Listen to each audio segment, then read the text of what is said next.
We are live for Elimination Chamber predictions. A lot of news going on over this weekend from AEW and WWE. We're going to talk about it next here on the Squared Circle Psychobabble. My name is Michael Valenti. Joining me is Ralph Valenti. We're going to do some Q&A as well in between all of this. So I see a couple people already doing that. Put the hashtag question into the live chat. We're going to put them in the order that they come in on that live chat. But if you want to cut that line, donate to the Super Chat Party. Also, merchandise behind me. That 10% off with the promo code SCPB10. Link in the description. So, Ralph, let's start things off with one, Kenny Omega. Kenny Omega, as we know, is trying to open the forbidden door of New Japan, open the forbidden door of Impact. And there's talks of, AEW and WWE working together one day. Tony Khan begging, Cody wants to do it. Now, Kenny Omega believes it can happen. He believes that Triple H would want to work a relationship with AEW at some point when he becomes the guy that runs the show. So, Ralph, I'll ask you this. Do you think when Kenny Omega was talking to Triple H a couple years ago, and when Kenny Omega references this conversation where he said, oh, yeah, Triple H, I think he understands where I'm coming from. Do you think Triple H actually believes that there could be some partnership in the future, or was Triple H just doing one of those nodding your head sure. And then when the meeting was over, went to Vince, was like, this kid thinks we're actually working with another promotion. Well, I think that what he's referring to was more than likely his contract negotiations when WWE was trying to bring him on board. Right. And that would mean at that point, what if AEW was maybe announced, but it was at the very beginning, so yeah. I don't think many people thought that AEW was going to be this successful this quickly.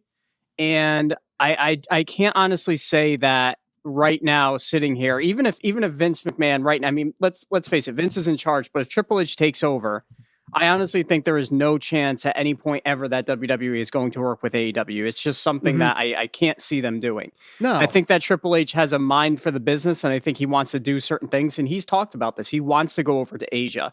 He's trying to set up some type of, and he wants NXT to be a premier brand within the UK. And he's trying to do all of those things. And he's trying to work with some of the best talent around the world. Right. But that doesn't mean he's ready to just hop right in bed with the number 2 wrestling promotion that's essentially competition to WWE.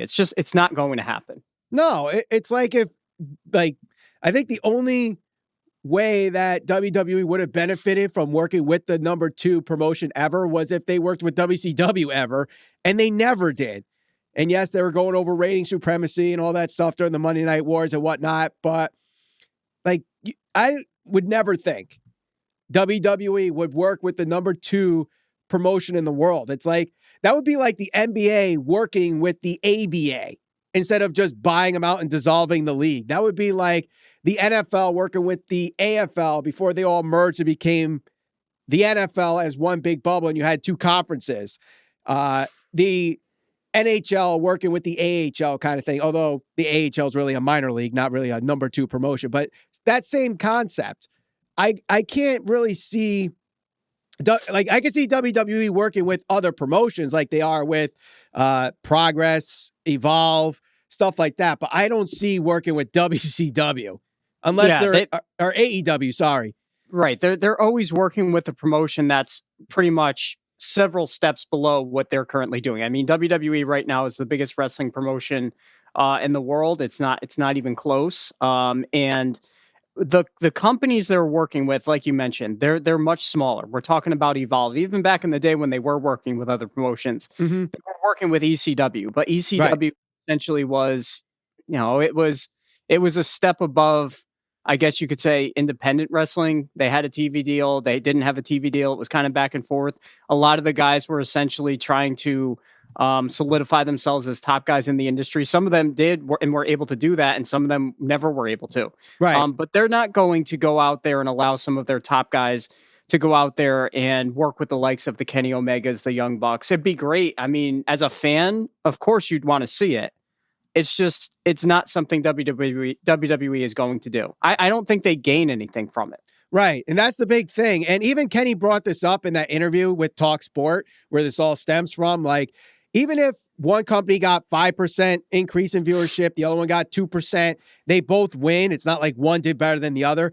I understand that mentality, but other than, oh, we get to book all these dream matches, what does WWE gain? They already have a lot more viewers than AEW. And I bet you a lot of the AEW fans that also watch, like, there's no WWE fans that, I don't know how to exactly word this because I'm sure I'm going to get buried in the live chat if I say this wrong, but the fans that watch AEW probably also watch WWE in some capacity. Like there's not those that, if you're watching WWE and like, there's a lot of the crossover fan base is what I'm trying to say. That was just a long-winded way of trying to say that, but I don't see like AEW fans coming over to WWE because of a partnership. That's what I'm trying to get at here. I don't think they make more money out of it. They don't get like a library for the network out of it. So where does that come from? Other than that, maybe you do like an AEW NXT crossover on Wednesday nights and then make it like a real, like, holy shit, where's this guy going to be? Is he going to be on TNT or is he going to be on USA? And that's more like the cable networks would be like, no, that's a bad idea. You know what I honestly think this is? I think that, look, Cody Rhodes, Kenny Omega, all those guys, whoever is like an EVP within AEW, even Tony Khan to a certain extent, you can probably say this. Mm-hmm. They can put out the narrative that, okay, well, we're willing to work with WWE. Look, we're open to doing it. Yep. Because they know that they have the more hardcore fan base. They have the fan base that is, I would argue that they are much more in tune with, they're the more vocal internet wrestling fan. Right. They're the more diehard fan. Right. So by positioning this, by saying, look, we're open to do it. WWE, look, they're the bad guy. They're the ones that don't want to work with us. We're willing to do. They know WWE is never going to do this. We all know that. Right. I'd be shocked if this ever came to fruition because I honestly don't believe it's ever going to. By putting themselves out there and saying, look, we'll do it, they now put the ball in WWE's court and it makes WWE look bad because it furthers the narrative that WWE is this evil conglomeration that is just manipulating the wrestling industry. They just so happen to be the biggest industry that put the number two biggest company, WCW, out of business. That did happen. Right. Unfortunately or fortunately, depending on what side of the fan base you were on during that time, during the Attitude Era. But I think that's what this is. I think they're all smart enough to know that this will never happen. So by positioning it where, okay, look, we're willing to play ball. We'll work with them. You know, now the ball's in WWE's court. Now when they ask Triple H or Vince McMahon in certain interviews, hey, would you ever be willing to work with AEW? And they say no, it furthers that narrative that WWE is just out for itself. And, you know, it's WWE's island and all the other companies are just kind of revolving around it within the wrestling industry. Right. And don't get me wrong, like there's been opportunities where WWE could have worked with bigger companies, like even the territories or WCW, and they decided, you know what? They don't do it. And that's why we don't have the territories anymore. That's why WCW got bought out eventually. So while it seems like a good idea, and I totally agree with what you're saying, like it could totally be like a PR move, like, hey, we're willing to play ball, but at the end of the day, we know this is never going to happen. But all right, So we got some questions here, Ralph, already coming into the live chat. And if you're, we're going in the order that they come into the live chat, hashtag question before your question. So I know where they are. It's easier for me to find them in the live chat. And if you want to cut that line, donate to the super chat party. Any dollar amount will help not only support this channel, but get your question answered. So we'll start with this first one here. Do you think Impact should have had Sammy Guevara win the X Division title, which is what Sammy Guevara pitched as part of the reason why he didn't show up or the whole heat thing or whatever? I mean, if he's going to bring it and defend it on AEW, it's not a bad idea, but I don't know what that does. And this kind of goes hand in hand with the whole WWE thing. What does that do for the Impact X Division title? It brings it exposure, yes, but are they exposing to newer fans in that process? Yeah, I'd agree. I mean, I like the storyline that's going on with Sammy Guevara in AEW. I think that the crossover between Impact has been okay. I mean, the first couple of weeks I think were a little more intriguing than what we've seen because it's just kind of white noise at this point. I don't think Sammy Guevara needs to win that title. I put it to you this way: it doesn't interest me. It might interest other people. But Right. it's not for me. Right. Who do you think turns up at AEW Revolution if there's any surprises? Too early to tell.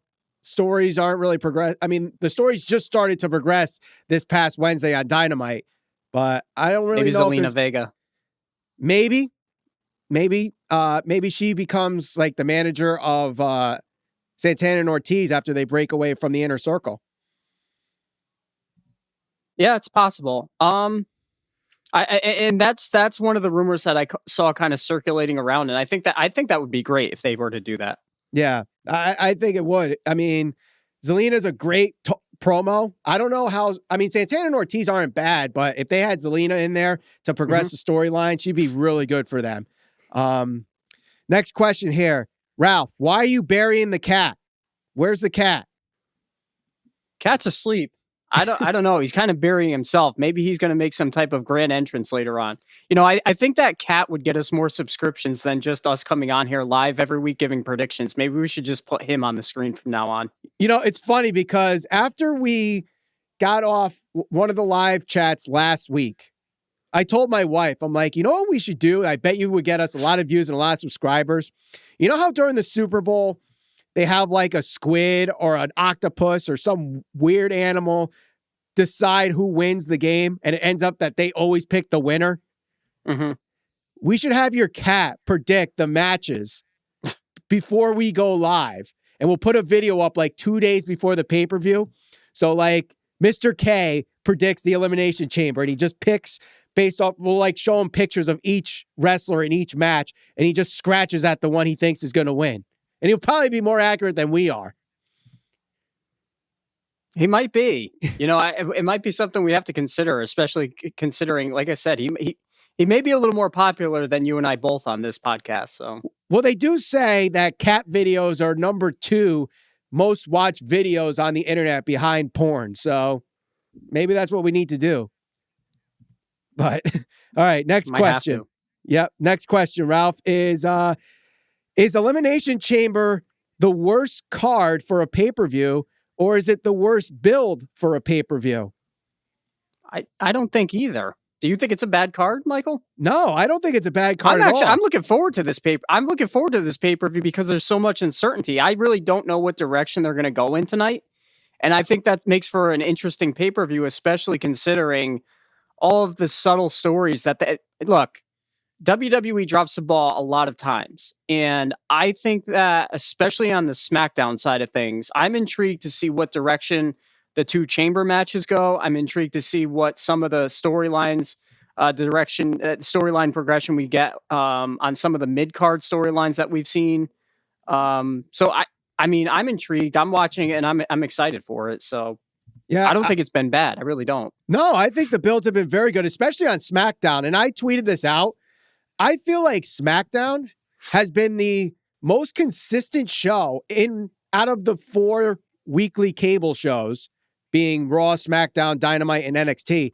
That's been the most consistently good show in the past 2 months. Like AEW has had consistently good shows, but they've had a couple where it was like, SmackDown has only had the go home to Royal Rumble, and that's it. They've done a really good job building stars, building stories, and making it really intriguing, especially in the Elimination Chamber match. Yeah, I mean, look, Roman Reigns since his heel turn has been kind of lights out. I think everybody can really appreciate the work he's doing and get behind the fact that he is doing probably the best work of his career to this point.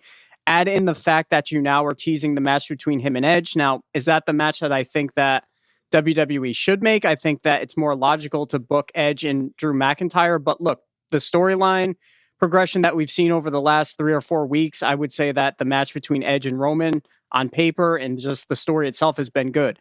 They've been able to elevate guys like Kevin Owens, to me, has not been this relevant and since probably his time with Chris Jericho. He's doing great.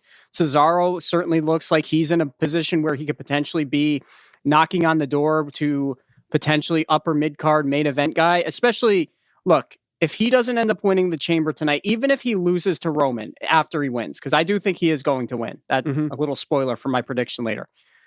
I think he's going to transition into a feud with Seth Rollins, who Seth Rollins has come back. Granted, he's not the Monday Night Messiah, thank God, but he's doing much better in this role. I think this is going to suit him well. Apollo Crews, Big E, I mean, Daniel Bryan, all of these guys are really doing a really good job over on the SmackDown side of things. And I mean, as far as build up towards WrestleMania, I thought they've all done a really good job. Sami Zayn, another guy. So I am truly looking forward to this pay-per-view tonight because of that. Yeah, I totally agree. I mean, Raw, as great as SmackDown has been, Raw has been the complete opposite. And that's really been that's been that way since really the pandemic started. And I don't know what is the difference between what goes backstage on SmackDown and what goes backstage on Raw, unless USA and Fox have Vince's ear and are telling them to do completely different things. I don't understand how there's such a disconnect between how good one show is and how bad the other one is. But all right.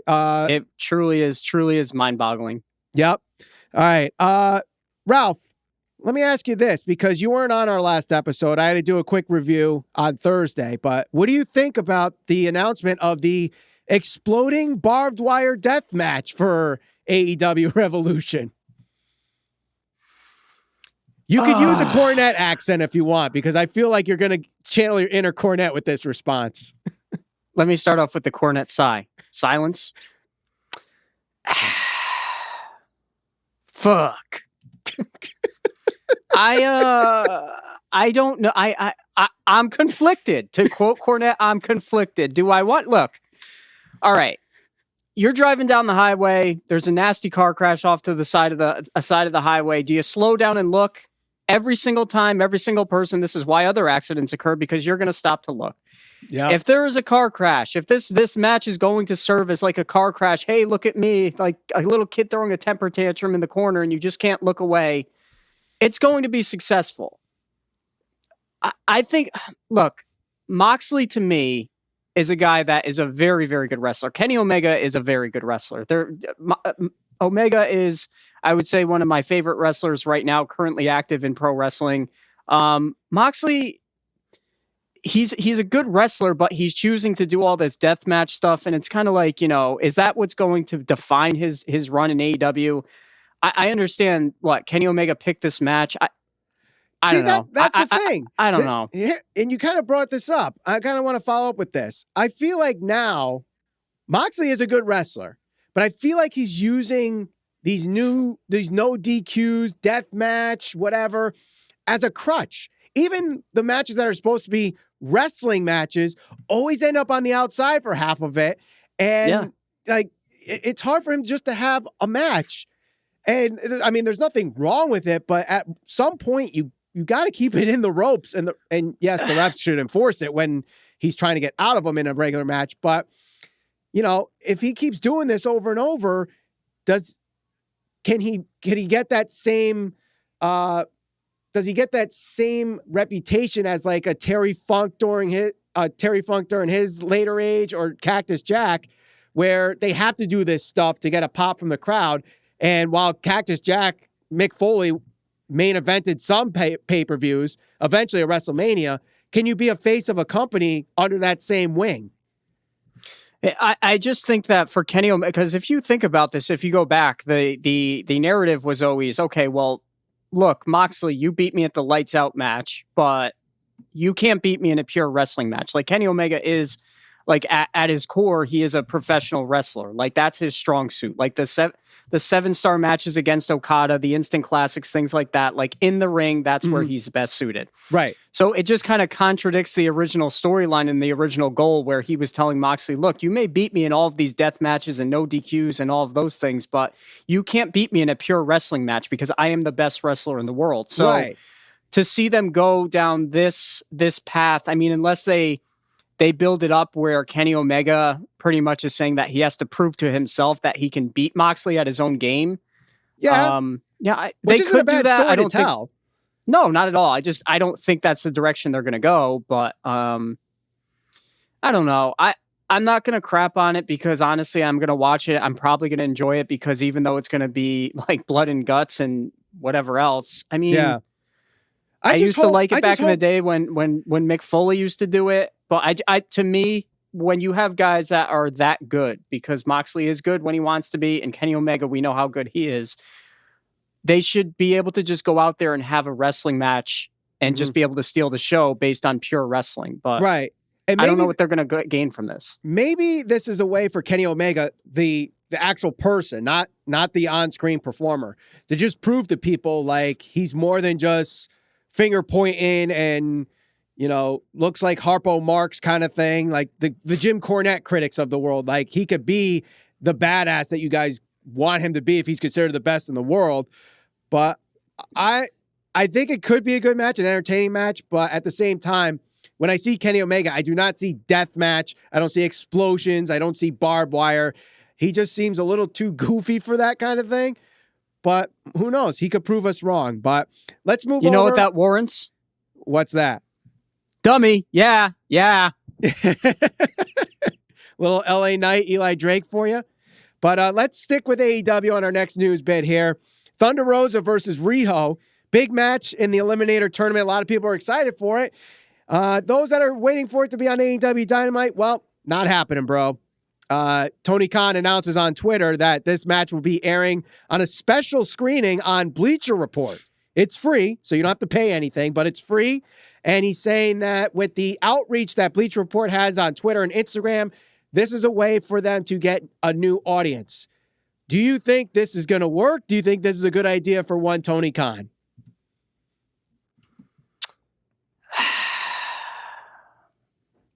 No, I don't think this is going to work. It would work. Look, if your goal is to attract some of the casuals, right? Because this is what they're trying to do, right? They're trying to attract the casual fan. You're going to go with Thunder Rosa is popular within the wrestling industry to the hardcore fan. Riho is probably popular to just the AEW fan base. Not a lot of people know who they are. If this is your goal, you go with the biggest names. You go with somebody who a casual would know. And whether that's like a segment with Sting or whether that's a segment with Chris Jericho or Cody, somebody that can reach those people, draw them in and pull them in. I'm not buying that, to be quite honest with you, because Tony Khan, again, he's smart enough to know the reach that his talent have. And, you know, I like Thunder Rosa, and Riho is, you know, good for what she's good for in AEW. She held the title and she was fine as champion, but there's no way. There's just no way these two are going to be able to capture some subset of like a casual fan base and draw them into AEW. I don't see it. So no, I will pass on this. Right. I call BS. I'm calling BS on that. Dummy. Yeah. Do we need to make a sound bite that I push the button and I'm trying to see if I have I used to have a little button thing here, but it's like a soundboard. Well, when we get enough money from the super chats, we'll get one of the big professional Roadcaster Pro things where I could push a button and it plays back the sound. So yeah, no, we won't do that regularly. We'll have to come up with our own shtick.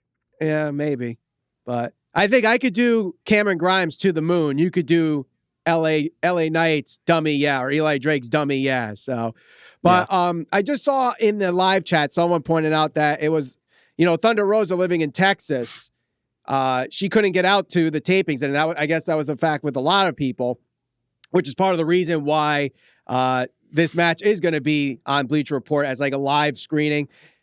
If that's the case, okay, but why not do it on YouTube? But who knows? Tony Khan, he's supposed to be this big statistician numbers guy that could crack all this data, so maybe he could prove us all wrong. But all right, we got some more questions coming in, Ralph. So again, #question to join.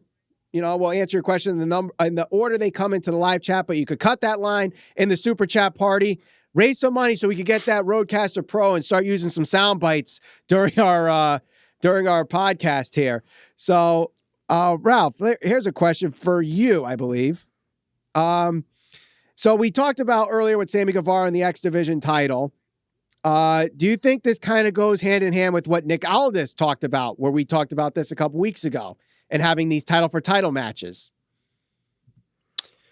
Yeah, so he was saying what? He was saying, look, I'm not going to go compete in other promotions. Like, he's focused on just making that title the most prestigious. And yeah, I think I think it's logical. I understand exactly where he's coming from. The interpromotional stuff is fun for the hardcore fan, but it doesn't right now. I mean, it's a double-edged sword, because can you draw in that hardcore fan base and get them to say, okay, well, look, if we're going to do Nick Aldis versus Cody, if Cody's the TNT champion and Aldis is the NWA champion, okay, great. That would be really cool. But at the same time, now Nick Aldis, somebody who's not necessarily under contract with AEW, is taking a spot away from somebody like a Sammy Guevara, like a Darby Allin, somebody like that who, let's look at this from the bigger picture. AEW was formed because certain guys wanted opportunities that they weren't going to get in WWE.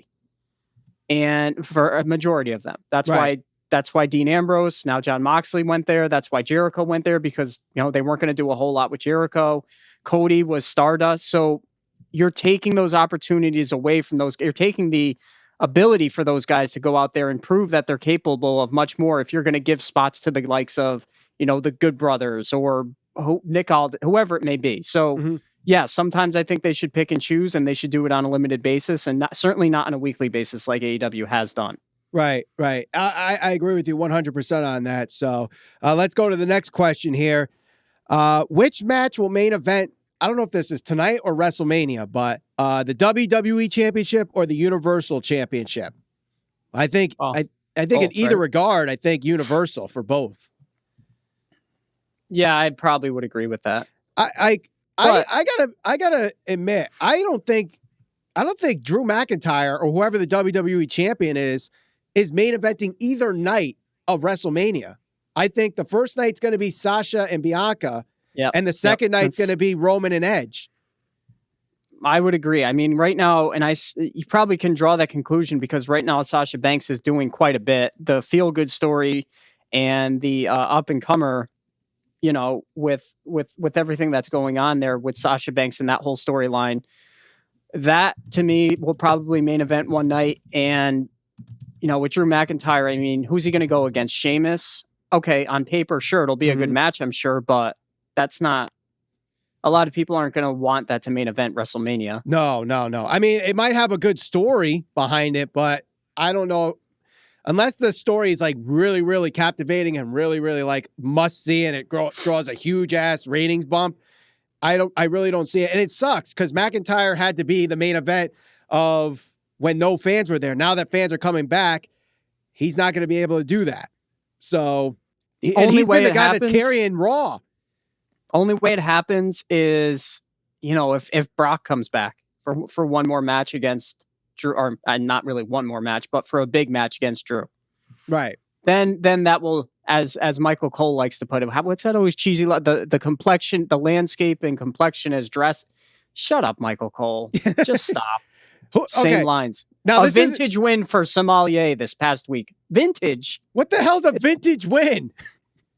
When he's never won before. Exactly. How does one have a vintage win when it's his first participating match? Now, mind you, he looked good, but whatever the hell. Is his first win? It's his first win, yeah. Now, if I had a button to say dummy on that one, that would certainly take the cake.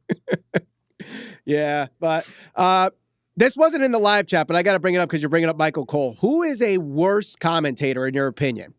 Michael Cole or Excalibur? Oh, God. Excalibur's worse. Excalibur's not good. I'm sorry. His cadence, his delivery. It's unnatural. It is unnatural. Yeah. But nobody is worse than Josh Matthews. So that is the saving grace for both. Michael Cole to me isn't bad. He's not organic. Like, it seems so forced and polished that it just comes across as disingenuous. Like, it doesn't seem like he's enjoying it. Like Morrow, to me, Morrow is the best because I truly feel like he loves the product. Michael Cole, it kind of comes across like it's his job. Right. But let's see. Any more questions? What if you make Omega train with Sabu, who's a hardcore legend, to teach him for promo packages when it comes to the exploding barbed wire match? If you could get, I think his health is an issue, but Terry Funk would be better for that in promo packages than Sabu personally. Plus, Well, Sabu would be good too. He would. I mean, but, Terry Funk's a bigger name than Sabu, but right, and Terry Funk's a much better person than Sabu is too. So he probably play along better. Sabu would probably want to go in there and try to be AEW champion as like a reward for it. But no, too old. He's a part-timer. Can't happen. No. Well, I'm glad you brought that up because it kind of segues to our next topic here. Not old people, but all this conversation about AEW does this, WWE does that, one does it. It's all different. So Arn Anderson on his podcast, somehow the conversation of Bad Bunny got brought up. And he basically said wrestling fans are not going to wrestling shows to watch celebrities, which Bad Bunny is. And Bad Bunny's been on the weekly, winning the 24/7 title, bringing it to SNL. But meanwhile, in AEW, we have this big match with Arn Anderson's guy that he's managing and Cody Rhodes with Red Velvet going up against Jade Cargill and Shaq. So if you point out that it's the same thing, people get at you, no, it's not. But I'm going to be honest with you. It's the same thing because the approach is different. I'll admit that. But it's the same thing. It's celebrities trying to bring in non-wrestling fans to the wrestling product. And they're all wrestling. Like the celebrities that they bring in most times are wrestling fans to begin with. Yeah, and you know what? Arn Anderson is right. Most wrestling fans tune in to Raw or SmackDown or AEW Dynamite, and they're not necessarily tuning in for the Shaqs, the Bad Bunny, whoever else. They're not there to see Hollywood entertainers wrestling.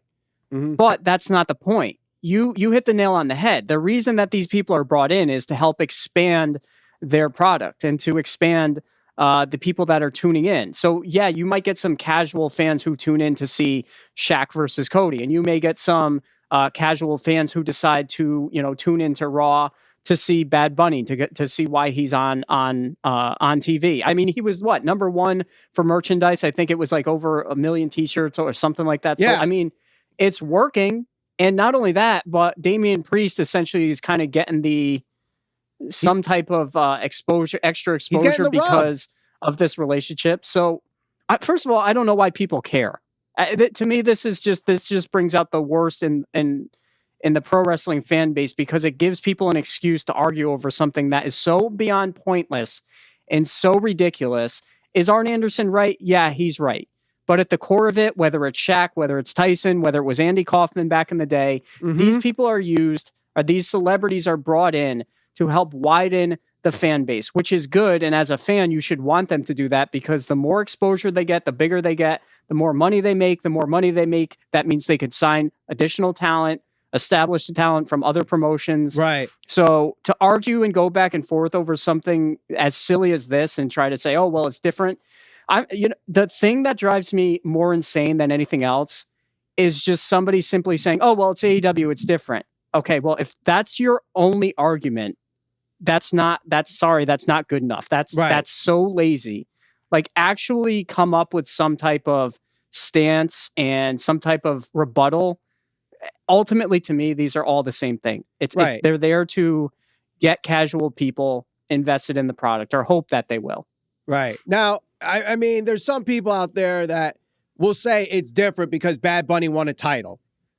First off, the title that he won is the 24/7 title. It's a comedic title. It's not like he went and won the World's Heavyweight Championship like David Arquette, which, by the way, David Arquette is running the independent scene, makes a documentary that everybody loves, and appreciate him for wrestling. If Bad Bunny goes and actually is training in the Performance Center, and even like Bow Wow training with Rikishi, and they actually end up looking better than some of the wrestlers in the ring now and draw more money than the wrestlers now, why is that a bad thing? If the only thing that's a bad thing for was because these guys that spent years and years and years trying to draw a buck couldn't, more than Bad Bunny. I'm sorry, it's business. As much as it sucks that you want to see certain guys, Bad Bunny's drawing more money. Now, what about didn't AEW didn't necessarily use him, but wasn't Stephen Amell involved in All In? Like he's another guy. Like he was wrestled. I believe he wrestled in WWE. So Stephen Amell was, Stephen Amell. I mean, there's such a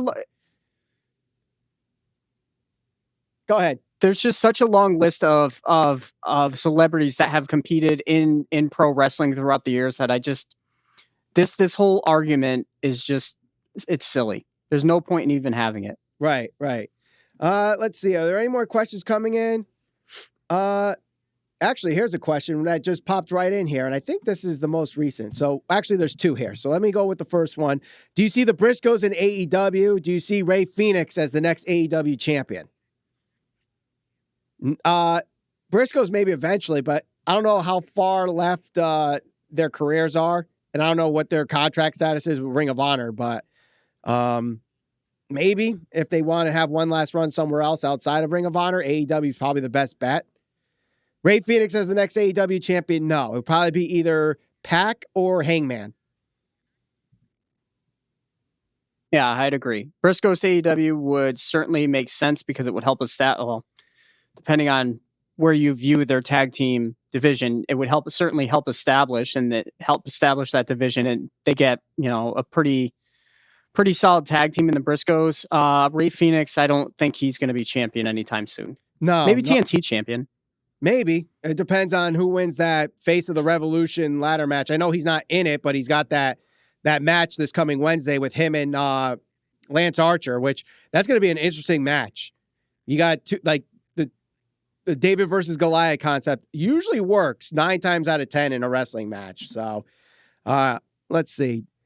What do you think it's unnecessary to have death matches and hardcore matches? I don't think it's unnecessary, but as long as it's not just done to do it. Like it's got to, for example, with Kenny and with Kenny and Moxley, it fits the story that they're kind of telling. Whereas if you just do it where like Joey Janela versus Darby Allin in a hardcore match with no build to it, that makes no sense whatsoever if they did that. And that's where it's stupid. But that's with any match. I think every match should have some kind of reason behind it instead of just booking it just because it's a great match or just booking it because we need to give this guy a win, because those don't matter. Like, as much as we want to say wins and losses matter, they don't if there's no story behind the win and the loss. If they're just a random win and loss, they're not going to do anything. I think that I'm on board with hardcore matches so long as, one, they're not too far over the top. Like, I think there needs to be certain limitations. Now, granted, exploding barbed wire certainly is like on the very teetering edge of what I think some people are going to be able to handle if it's legitimate barbed wire. But I mean, if you go back and look at Edge and Mick Foley at WrestleMania, I don't think that the guys were necessarily exposed in the sense that you couldn't tell that they didn't have the talent to actually work a match, and they were able to work a match and tell a story.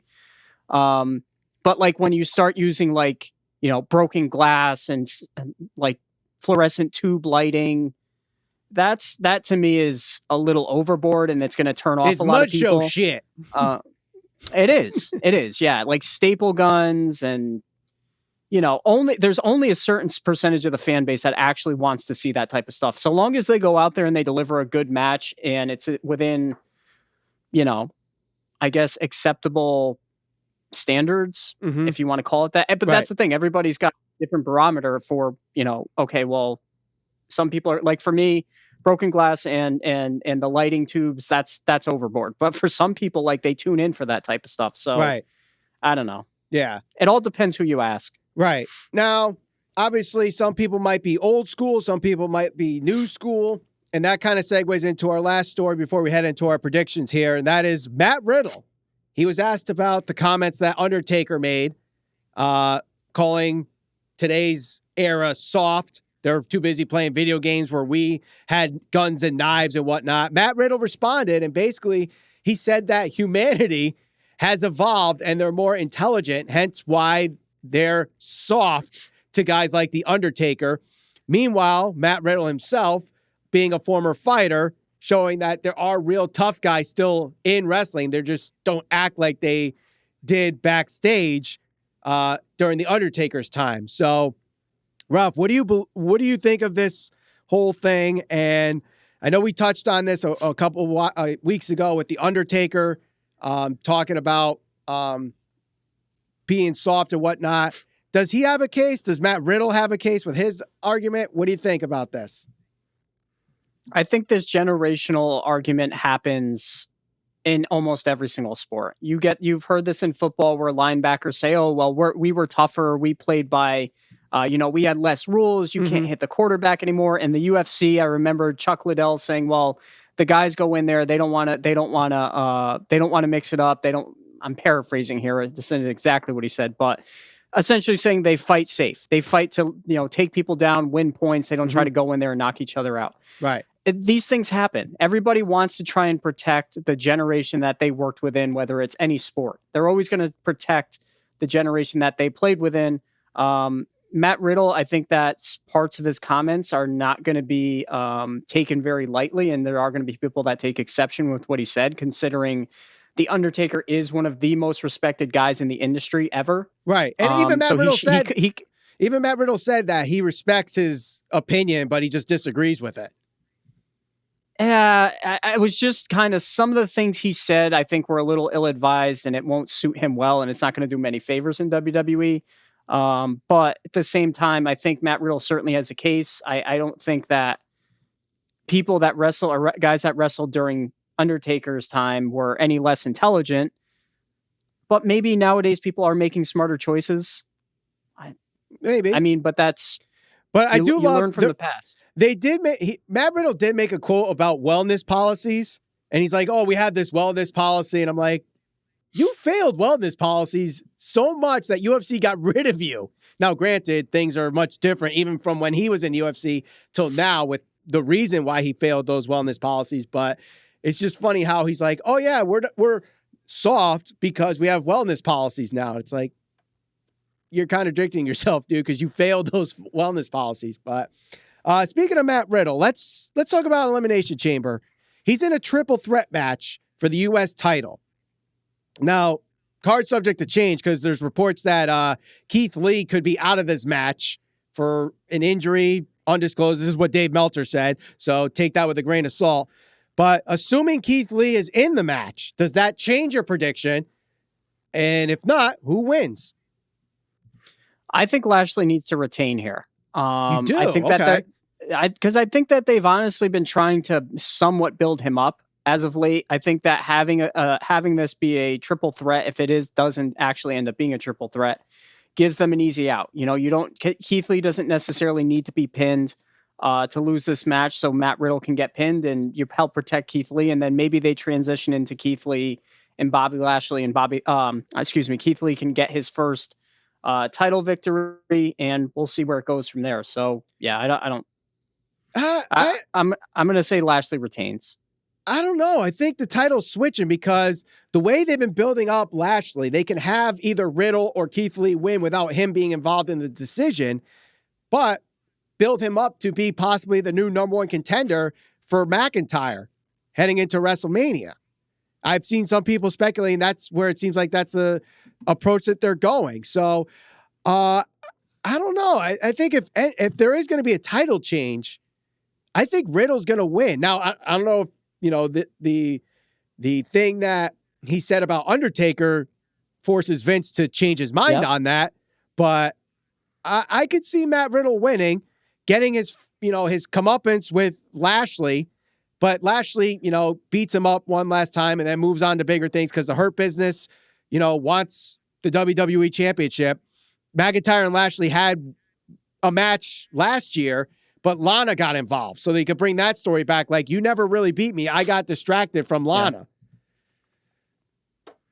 Yeah, I think it's possible. I mean, I think that Riddle certainly hurt his chances at winning this match based on the comments he made.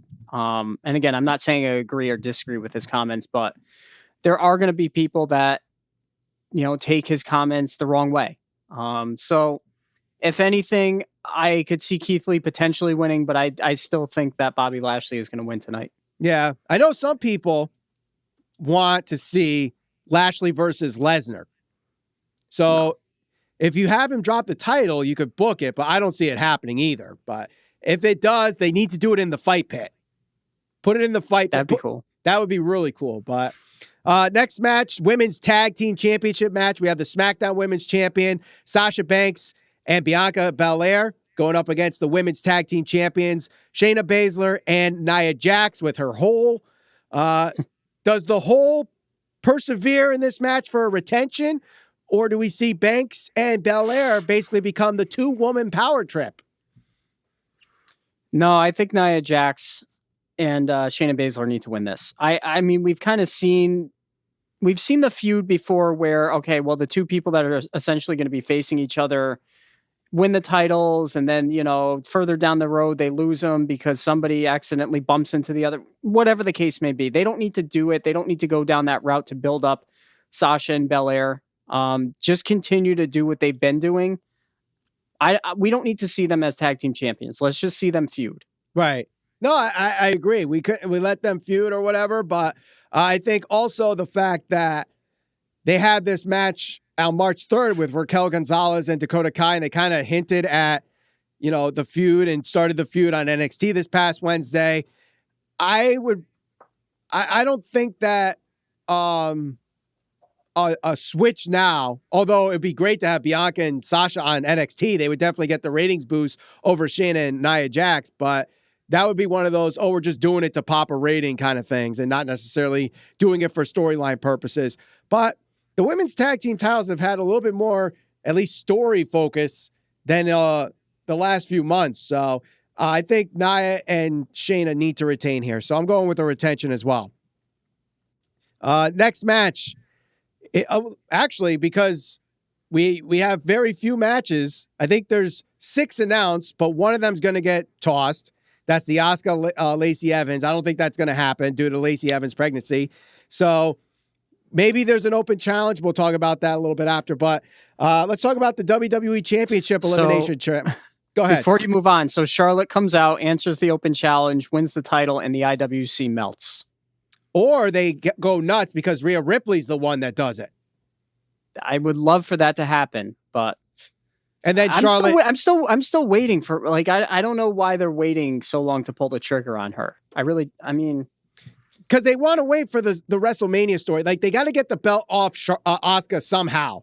And I think the goal was supposed to have Lacey win tonight, then Charlotte wins it at Fastlane, and then Rhea gets it at Mania. But because Lacey got pregnant, that derails it. So now they can change it to Rhea gets the title, defends it at Fastlane, retains, and then Charlotte versus Rhea at Mania. But who knows? Mm-hmm. But let's go to the WWE Championship match in the Elimination Chamber. So all former WWE champions, I believe Kofi Kingston now broke the rule of everyone being over 40 to be in the Elimination Chamber match for this match. So we have Drew McIntyre against Sheamus, AJ Styles, Kofi Kingston, Randy Orton, and Jeff Hardy. Do you see anybody here taking the title off of Drew McIntyre tonight? No. And hopefully Miz tries to cash in and is not successful. I think that the Miz does really well in all the opportunities he's given, but we don't need to see him as champion right now. It's not his time. It's not the right timing, especially heading into WrestleMania. I think that if anybody, maybe Sheamus. Yeah, that's what I'm thinking. I actually think it could happen. I think they might, because I think so many people are assuming that this is going to be a predictable pay-per-view, that they might swerve somebody, and that swerve's going to be Sheamus. And then you can have Drew chase the title into WrestleMania, because like I said, I don't think Drew is main eventing either night.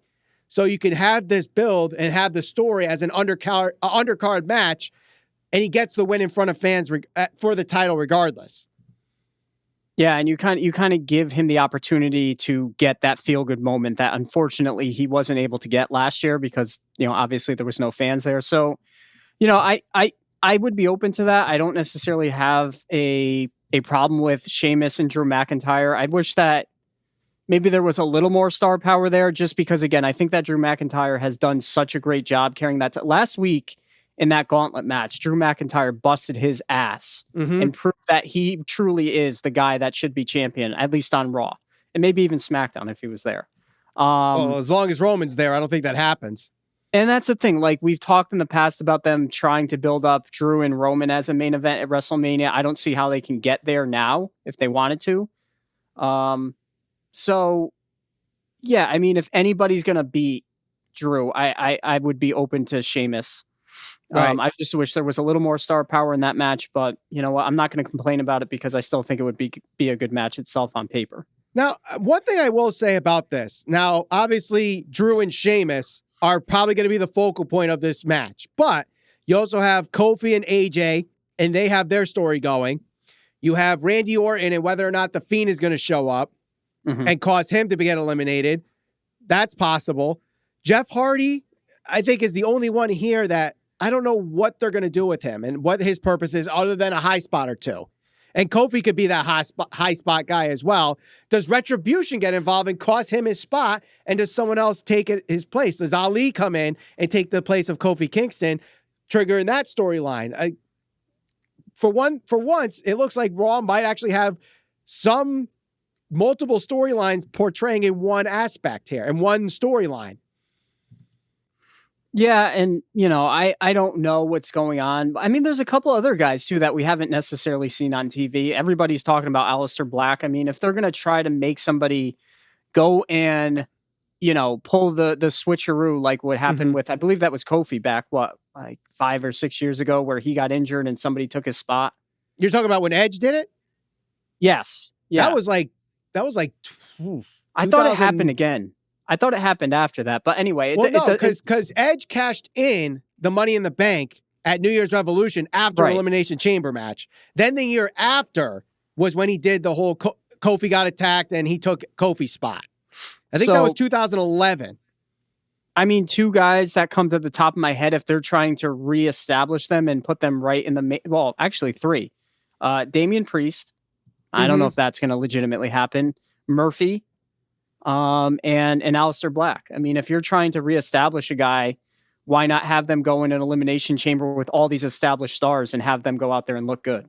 Right.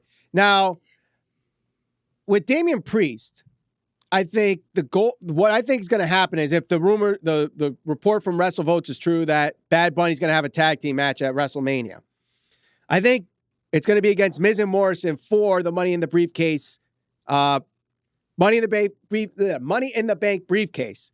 Okay. Where if Priest and Bad Bunny win, Priest gets the briefcase.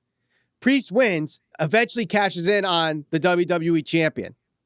Because he only has like 1 month after WrestleMania before he can actually cash in because the contract will expire. So then you ignite a new feud with Drew McIntyre and Damian Priest. Or imagine how big of a deal it would be if he went over to SmackDown and cashed in on Roman. Or Edge. Whoever. Yeah, Edge too. Yeah. I think it would be more impactful if he cashed in on Roman. Yeah. Depending on how WrestleMania plays out, but right. So but this just having this conversation goes to show you how wide open the path to WrestleMania is this year. And most years that's not the case. I mean, most years we're having the conversation, all right, well, who's Lesnar going to lose to, or who's Lesnar going to put over, or who's Lesnar going to beat for the title? You know, those types of conversations. Who's Roman working with? And granted, Roman's in the title picture, but it's not so much, all right, well, who can Roman go against realistically where the fans won't turn on him? He's the heel this year and he's doing great. Right. So it's a very different direction this year for WrestleMania. I agree. And I think the only bad thing is you have that Fastlane pay-per-view right in between, which honestly I think is only there to be a test to see whether or not everything works from the transition from the WWE Network website to Peacock. That's the only I think that's the only reason why Fastlane happens, so that they make sure all the bugs are kicked out at Fastlane so that it's smooth at WrestleMania. But so how are you streaming tonight? How am I streaming? Yeah. I probably be watching in my bedroom, which is through Apple TV. Why? I have to have an interesting conversation with you and explain how I've been viewing the WWE Network for the past several years. Okay. You know, all this time I was informed that we have a Roku in the house. Well, if you have a Roku, it's much easier than probably how you're doing it. Yeah, no shit. I know that now. It's a little too late. How long have you had the Roku that you just figured this out? Where's the cat? I can call him in and ask him. I would say at least a good year, maybe longer. Right. I don't know, but all right. So you're going with a Drew retention. I'm going to say Drew wins. Yeah. All right. I'm gonna throw it out there. I think we're seeing a swerve. I think Sheamus is going to win. All right. The two-part main event here. You have the winner of this Elimination Chamber match on SmackDown will face Roman Reigns for the Universal title. Now, I don't know if they're going to have this chamber match first and then Roman main events later, or this is going to be the main event and then Roman just challenges right after. I think that's how it's going to go, the latter. So you have Kevin Owens, Daniel Bryan, Cesaro, Jey Uso, King Corbin, and Sami Zayn. The winner faces Roman Reigns. Who wins the chamber and gets fed to Roman Reigns?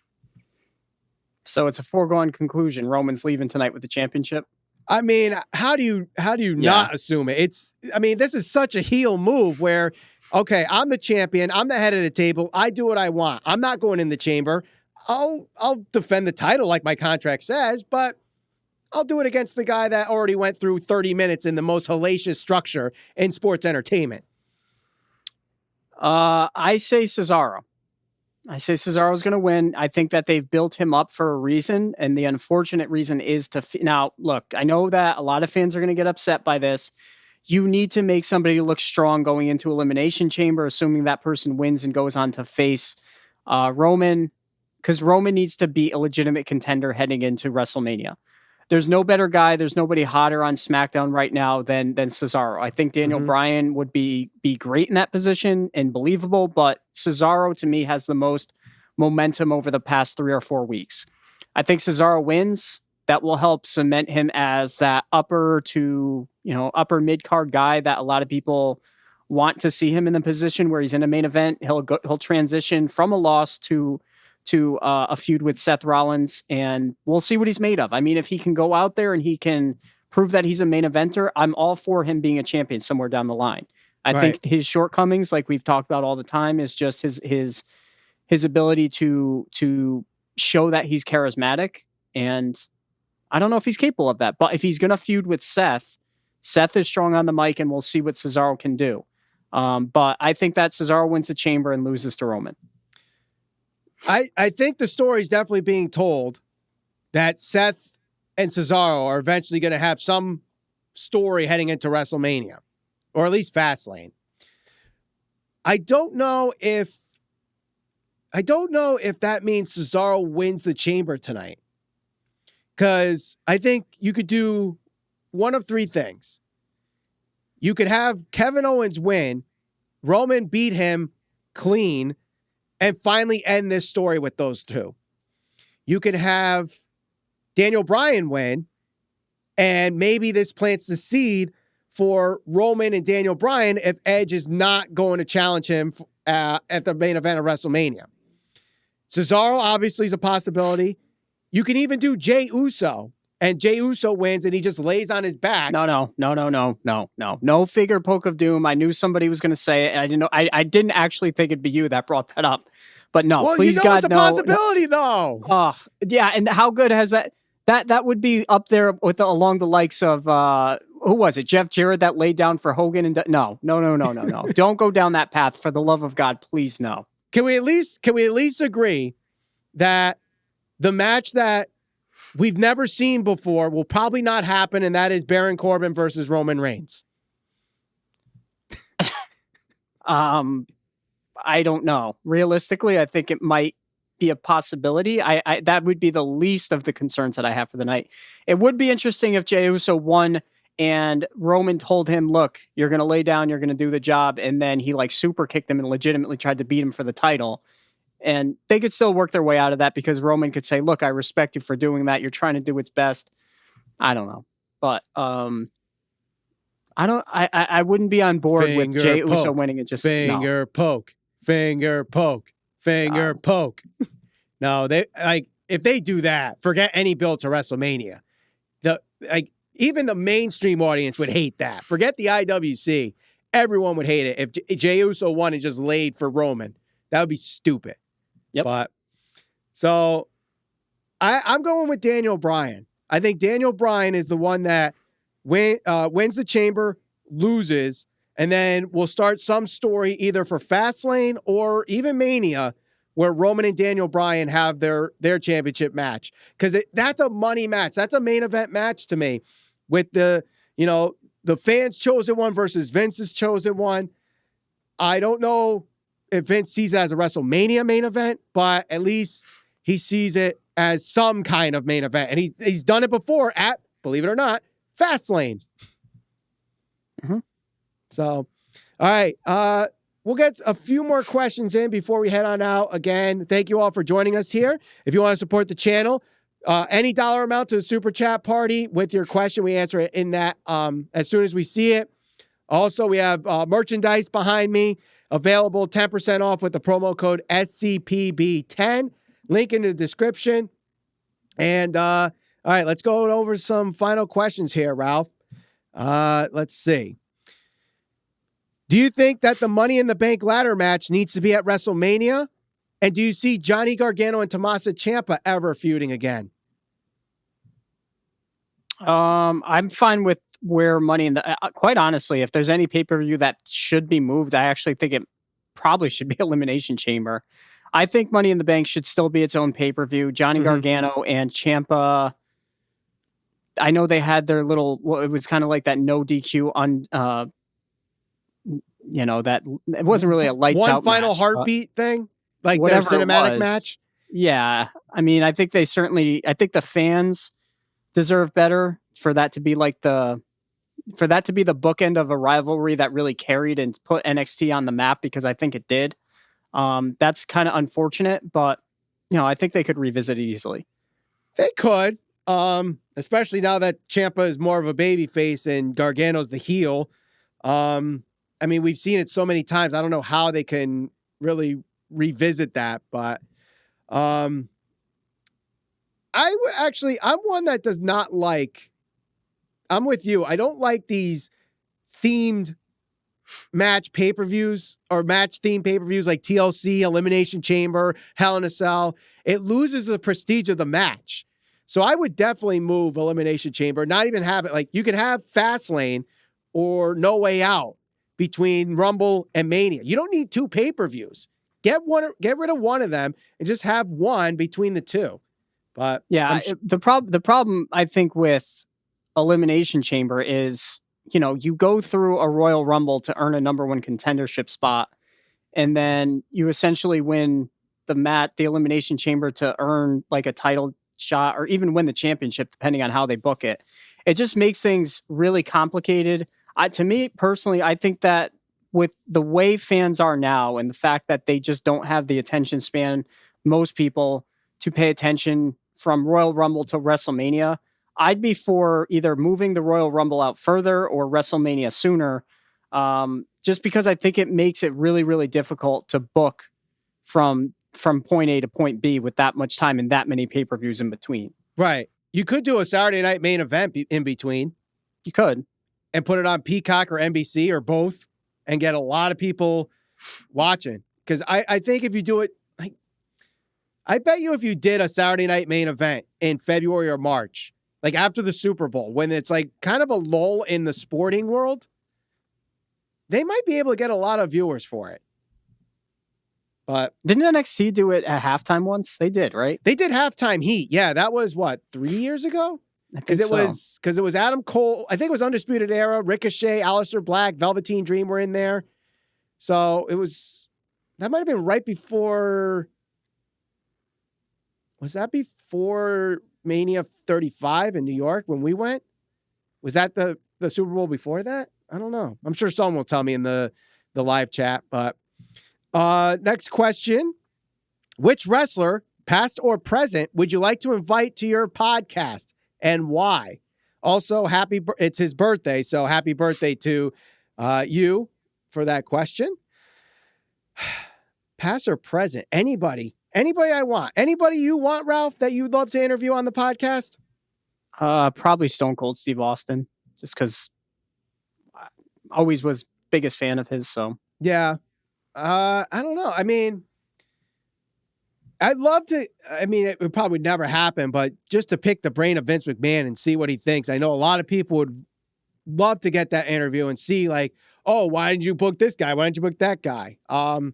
As far as a wrestler,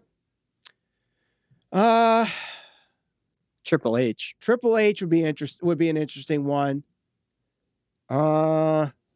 Undertaker, now that he's doing interviews. Shawn Michaels might be an interesting one. Kurt Angle's done really good with his podcast. I don't know if you listened to his podcast with Conrad yet. Oh, yeah. He does really good. He'd be a fun interview, I think. As far as current wrestlers, Brock, has Brock ever done a podcast? Brock Lesnar? A shoot interview? Brock Lesnar did the Stone Cold podcast. Well, I'm talking about with the likes of, people who aren't necessarily as established as a Stone Cold Steve Austin. Right. I don't know. Imagine if him and if he did one with Conrad and they did like all like history podcast with Brock Lesnar, and he just goes through like why certain things happen. He talked like the first episode would be him breaking the streak and everything going behind that. Someone saying Ralph should interview Orange Cassidy. Fuck. I wouldn't waste my time. All right. Next question here.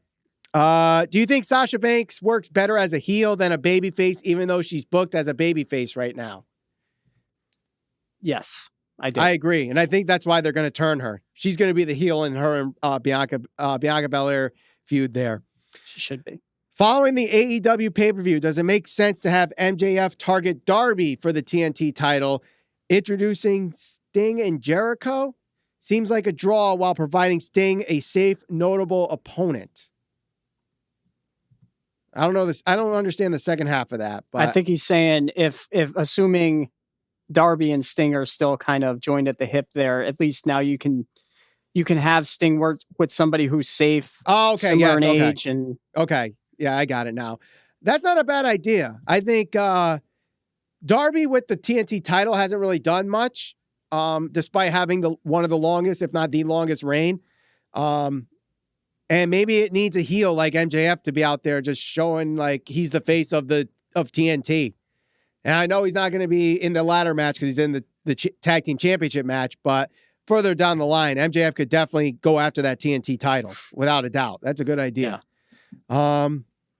Let's see. I know there's other questions here, so let me just scroll through as I go through. Again, they're in the order that I see them here. So if you want to cut that line, make sure you donate to the Super Chat Party, any dollar amount there. As AEW builds to a third hour or a second show, is it now a good time to invest in a developmental territory such as OVW?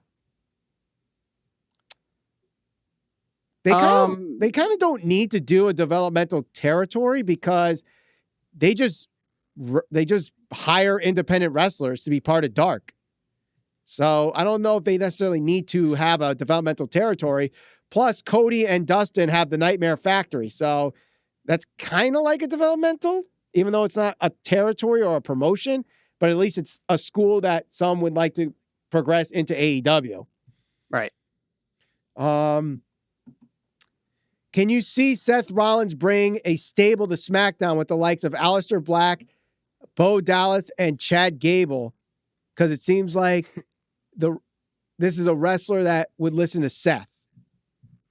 Me personally, I want to see Seth work by himself. Seth has been in so many factions. I mean, going back to obvious, everybody talks about the Shield, but even his time with, the APA, and then when he was the Monday night, not the APA. Yeah. Of course, I'm going to draw a blank here. What the hell's their name? Who? The Razor and whatever the hell they're not. AOP, Authors of Pain. I'm thinking APA because I was watching the documentary. But damn. Yeah. So I mean, Seth has been in so many different factions where he's been the leader of, and the architect, and the Monday Night Messiah. I just want to see Seth do his thing by himself for a while. Right. I agree. He needs to be by himself. I like this new involvement of the Messiah character. And we'll see how it goes. I think his promos have been very good since he's come back on SmackDown. But next question, how will the move to Peacock affect pay-per-view buy rates? And does that make any difference to them based on the amount they are going to draw from the Peacock contracts? Well, as far as by rates, it's just like the WWE network. They're essentially obsolete. Are they going to draw more from Peacock? I think so, considering that there's 33 million subscribers on Peacock right now, as opposed to just 1.1 million on the WWE network, and that's just for the United States. Outside the United States, obviously, it doesn't affect pay-per-view buy rates whatsoever because you still have to watch it however you're going to watch it, which would be the WWE network. So it has no effect whatsoever. What if Cesaro wins the Chamber and then Seth can interfere and then they could start the rivalry? Is this a possibility? Mm-hmm. You kind of already pointed this out. Let's see. I'm interested in the storyline with Dexter Lumis and Johnny Gargano. Do you see Lumis winning the belt by controlling Austin Theory like the Joker and Jason Todd? I'm not 100% sure of the reference because I don't follow the whole Joker storyline and all that stuff, so I apologize for that. But I do see Dexter Lumis eventually winning the North American title in this storyline. I really like Dexter Lumis, but I don't know if his character necessarily needs a belt. And he could be a great mid-card, like, freaky character once he goes to the main roster. But I don't know, like, yes, North American title is going to happen, but in the future, I don't know if his character really needs titles. Lumis, yeah, I don't think he needs it. Can he feud for the title with Johnny and potentially win it? Sure, he can. Johnny Gargano is going to do more for that title than Lumis is going to, only because Lumis doesn't talk and Lumis doesn't have that type of charisma or appeal like the Undertaker did. Mm-hmm. You know, it's not like he walks into a room and just his presence automatically commands the room and you have to pay attention to him. I mean, he's good. Don't get me wrong, but nah, I don't see it. Right. This question is for you, Ralph. Are you disappointed that the Brood hasn't reunited even temporarily at the Rumble? Believe it or not, actually, I was a big Brood fan back in the day. I'd be all for a small type of reunion, especially if it was in like a Royal Rumble. Sure.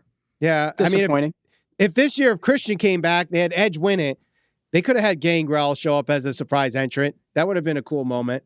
We did meet Gangrel before he was even in the WWE. We did? I did, at least. I don't know if you must have been with me. That was before he was the Vampire Warrior, I believe he was called. Right. At McDonald's, I thought it was. I don't remember meeting him. The thing I remember is the guy thought our dad was him. Right, that's what it was. They thought our dad, who looks nothing like Gangrel, they thought he was the Vampire Warrior, and he asked him to sign his underwear. Yes, I remember that guy was high off his ass or something. But I mean, we have met our fair share of wrestlers, but one actually thought our dad was Gangrel, the Vampire Warrior. That's right.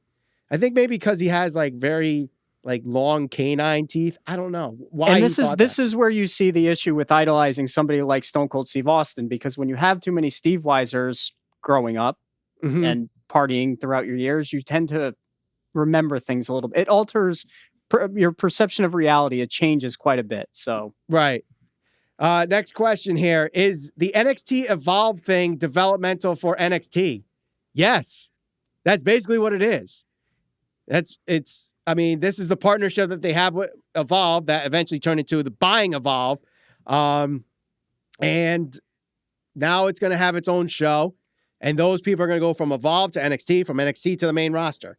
Essentially, I feel like now WWE structure is like Major League Baseball. Evolve is single A, NXT's double A, Raw is triple A, SmackDown is major leagues. Would you agree with that? Yes. All right. Next question. If the partnerships surrounding AEW continue and grow and become a powerful faction, do you see WWE reaching out to CMLL and or some other promotion in Japan? Maybe.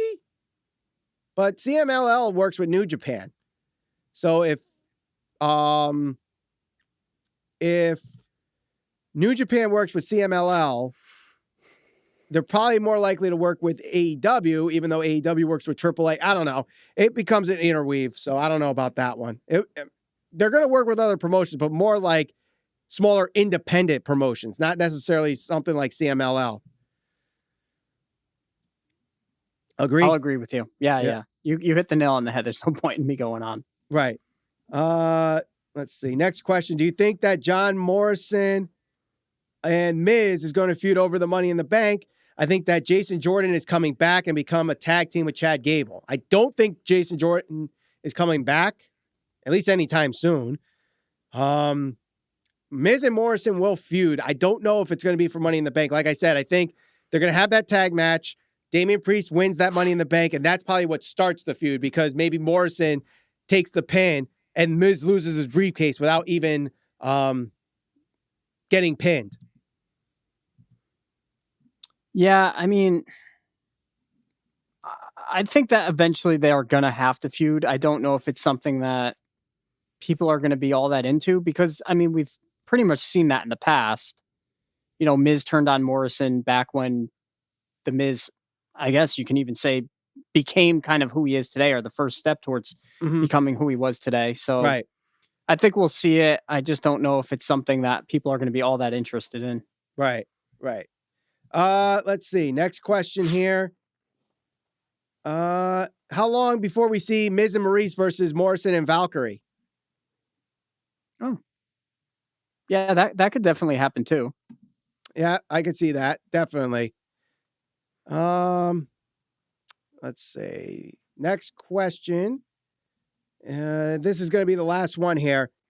Bivens is growing on me on NXT. Would you mind a Bivens manage both Tyler Rust and a heel Bryson? Bronson Reed.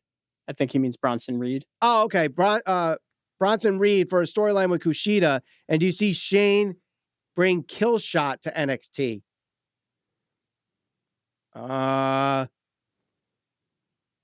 I could see Bivens managing Bronson Reed and that storyline with Kushida. I don't know about that second part, though. Yeah, I mean, I guess it's possible. I think that there's other things going on in NXT that, you know, assuming he's talking about Bronson Reed, it's weird because they positioned him really strong, and he kind of took a back seat, was put on the back burner. I don't know. I don't know if I see that happening. Right. All right. We'll do one more just to get a better question out of this. Has AEW's collaboration with Impact, New Japan, etc., elevated AEW? That's a good question to close with. Has it elevated AEW in any way? As of right now, I will say no, because their viewership, actually since Omega won the title, their total viewership has kind of declined, and their ratings have kind of been where they were before this whole thing started. So I don't think it's elevated them at all. I'm going to say, yeah, I agree. I don't think it's elevated them. I don't think it's really elevated anybody all that much. I think that, you know, and I talked about this for a couple of weeks now, I think they really hurt that whole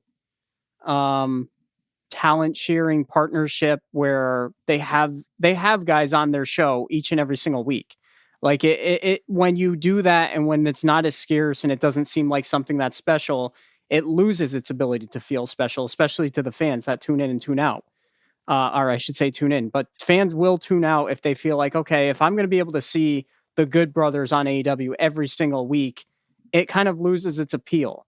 Granted, they also haven't got the biggest names from New Japan Pro Wrestling yet. According to Meltzer, that's all but decided that it will happen. Okada will wrestle somewhere. But as of right now, I can't say I'm any more interested in AEW since that angle started. So I think it's just, I don't think it's done any favors for them. Yeah, I really don't. And I know some people are like, oh, the dream matches, but you can't just book based on dream matches. You got to have some kind of benefit to viewership and whatnot. And I have not seen it yet. So maybe, you know, as the story progresses, maybe they can get like a big, like super card and that helps everybody. But as of right now, I don't see anything that has benefited from this just yet. Maybe it will as, you know, time progresses, but I don't know. So, Ralph, any final thoughts before we head on out? No, I'm just looking forward to the pay-per-view tonight. I think that there's a lot of uncertainty heading into it, and I'm going to be really interested to see what direction they go because ultimately I think tonight will be the true first step towards seeing where WWE is going to go for WrestleMania. Yeah, I agree. It's going to be a fun night. We'll see how everything develops. We'll be back tomorrow to review the show. And if any other news develops, we'll be talking about it here on the Squared Circle Psychobabble. Thank you, everybody, for your questions. Thank you, everybody, for liking this video, sharing it all over social media. Don't forget merchandise behind me. In the link, you get 10% off using the promo code SCPB10. That link is in the description. Don't forget to subscribe. Hit that bell for notifications so you don't miss an episode of the Squared Circle Psychobabble. And we'll talk to you all tomorrow here on the Squared Circle Psychobabble. Good night, everybody.